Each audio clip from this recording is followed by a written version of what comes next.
So, good day class. Today we'll be discussing our lesson 3 in Computer Programming 1. Andito na ako sa mismong gagamitin nating website kung saan pwede tayo mag-code ng Python and makikita natin agad yung result ng ating code. So, for our Computer Programming 1 lesson 3, we'll be discussing about arithmetic operators and other concepts. Pero ang main na lesson is about arithmetic operators. Now, for us to be able to use arithmetic operator, syempre kailangan natin malaman kung ano-ano man yon. So, simple lang. Meron tayong sa Python, ang arithmetic operators natin is yung ginagamit din natin sa real world. Yung plus, minus, multiplication, pero sa multiplication, ang symbol na ginagamit ay hindi x, kundi asterisk. And then, division. Meron ding additional na floor division, which nire-return niya lang yung whole number. Modulus, nire-return niya lang yung remainder ng quotient. And then, yung ating exponentation, o yung parang raised to the power of something. So, yan yung mga arithmetic operators natin. So, paano yan gagana? Simple lang ang syntax niya. So, for example, si x, meron tayong variable na x, lagyan natin ng value na 1. Sabay gusto natin add, yan, 1 plus 1. Sabay gusto natin, nag-auto-complete siya. Yay. Kaya gusto natin, syempre, i-output yung, or i-display, yung value ni x. So, gagawin natin print x. So, pag nira natin yan, lalabas sa baba yung output. Ayan, so 2. So, nakagawa na tayo ng simple calculator. Addition calculator. Now, ganun din po sa ating subtraction. Wala natin. Yan, 0. Multiplication, ganun din siya gagana. So, 1 times 1 equals 1. Division naman, front slash for our division. 1.0. And then, floor division, kung saan i-return niya lang yung whole number. And yung ating modulo, kung saan i-return niya lang yung remainder. Kaya 0. Di ba kasi 1 divided by 1 equals 1.0. And then yung exponentation natin. So 1 raised to the power of 1. Yan yung pagkabasa niyan. So yan yung marireturn. So yan yung mga arithmetic operators natin. Now, when we're creating a calculator application, syempre, hindi si programmer yung mag-a-assign normally ng values. Kasi nga, calculator dapat si user.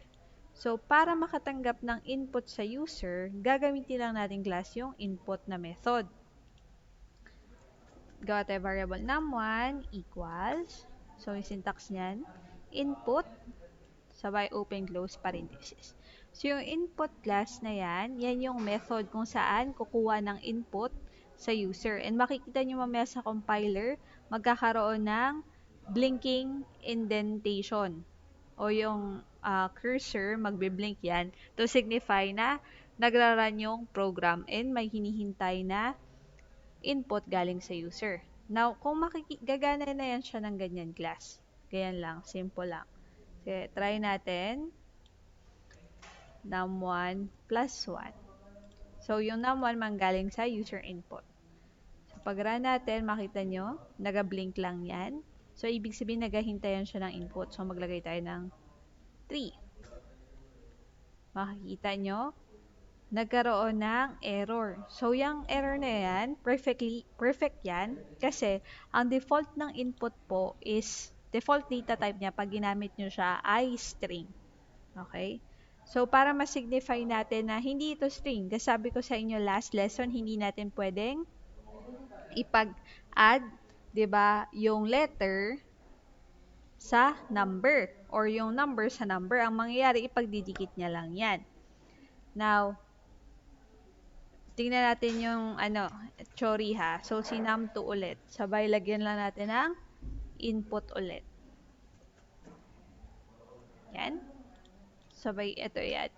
Para makita ko sa inyo makita niyo yung concept ng concatenation. So, 1. Sabay isa pa for num2, 5. So, ang lalabas niya is 15. Diba, 1 plus 5 is equal 6, hindi 15. Ang nangyari, yung plus sign, pinakita sa atin yung concept of concatenation. Sabi ko sa inyo kanina, by default, yung data type ng input na method is string. So, hindi natin siya pwede gamitin as a hindi natin siya pwede gamitin in a way na magpo-function siya automatically as a calculator. So, kailangan natin mag-cast. Last lesson, pinakita ko sa inyo kung paano mag-cast. So, as simple as, i-declare nyo yung data type before the variable. So, pwedeng ganyan. So, pagtanggap natin ng input, i-declare lang natin na ganyan. So, from string, magiging int na yan siya. Sige, run natin. Ganon din, 1. Tsaka 5. Makita nyo, the value is 6 na. So, naging int na. Nawala na yung concept of concatenation. Na-perform na yung actual arithmetic operation. Kasi dineclare natin na itong data type na to, hindi na siya string, siya ay integer na. Pwede ka na mag-perform ng math dyan. Now, kung mapansin nyo, hindi masyadong user-friendly yung program natin kasi may naga-blink-blink lang ng indentation. Malay ba naman ni user kung para saan yon, di ba? So, itong sa pagitan ng close and open parenthesis, yan ay ginagamit natin or gagamitin natin yan siya as prompt to guide the user on what to do. So, lagyan lang natin ng laman, lagyan enter a number. Ganon din dito. Mahalaga yung double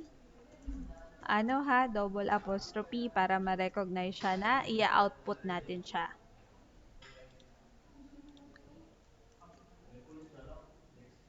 So, run natin. Kung makita nyo, meron ng guide kay user.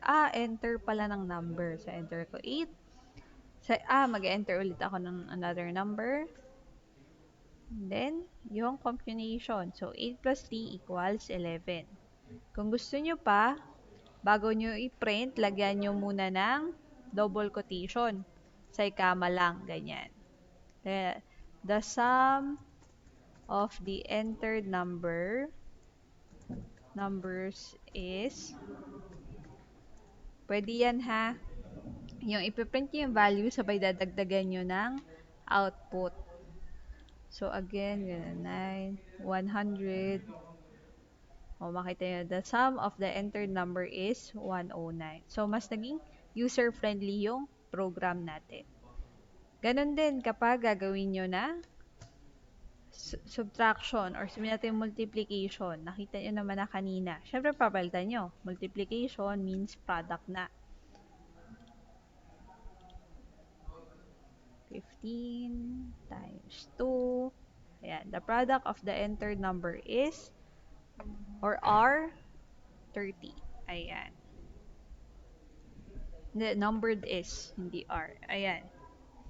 So, yan yung concept ng input natin sabay yung arithmetic operations plus yung pinakita ko sa inyo na concatenation. Na kung mapapansin nyo, meron ako ditong nakalagay dyan na hindi nyo nakikita sa baba ng compiler dahil yan sa comment. Sa programming, ang concept ng comment, yan, comment. Ang concept ng comment class is makikita nyo siya sa code nyo pero hindi siya irarun ng compiler. Parang hindi niya babasahin. So, comment acts as a guide for programmers kung ano yung ginagawa ng certain code. For example, hindi mo alam yung ibig sabihin yan. Or alam mo yung ibig sabihin yan, so maglagay ang comment. Itong code na to, is for multiplication. Now, kung ipapas mo to, kunyari, papakopyahin mo yung classmate mo, hindi mo na kailangan explain sa kanya kasi meron ka ng comment eh. And hindi yan siya i-execute ni compiler, hindi yan siya lalabas. Okay? So, sa Python, meron tayong default na single line comment.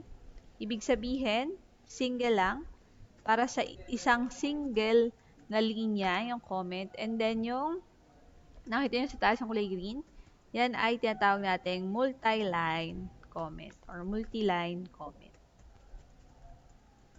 Yan. So, yan yung concept ng arithmetic operators, comments, input method, and concatenation.